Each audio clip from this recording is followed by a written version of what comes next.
ifeyo tikuwadziwa takhala tikulankhulana ndipo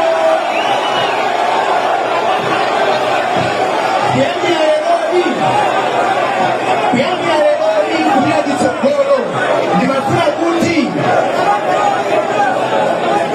aliyense amene akuchita bizinesi yakaunjika yoonetsa shopu yake ikhale yotseka chifukwa unduna wa zamalonda walanda malaisensi onse opangira zimenezi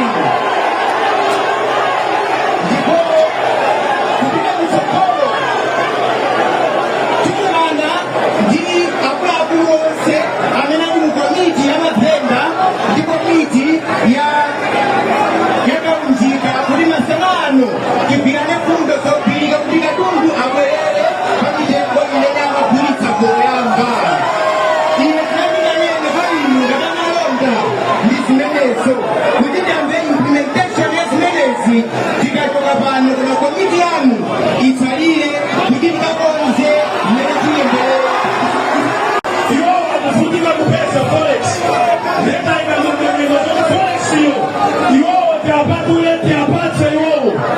Kuti kwambira lero katundu asabwere soti pasiliwala kuti katundu abwere somtengo.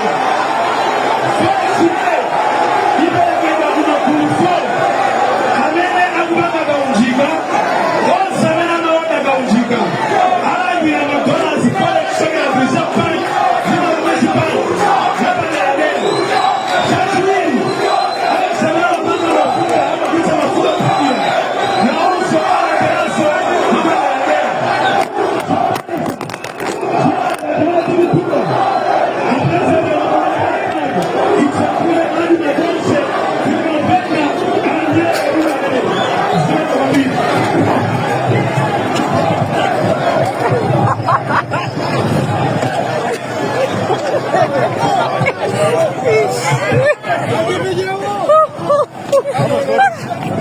¿Cómo van a ir a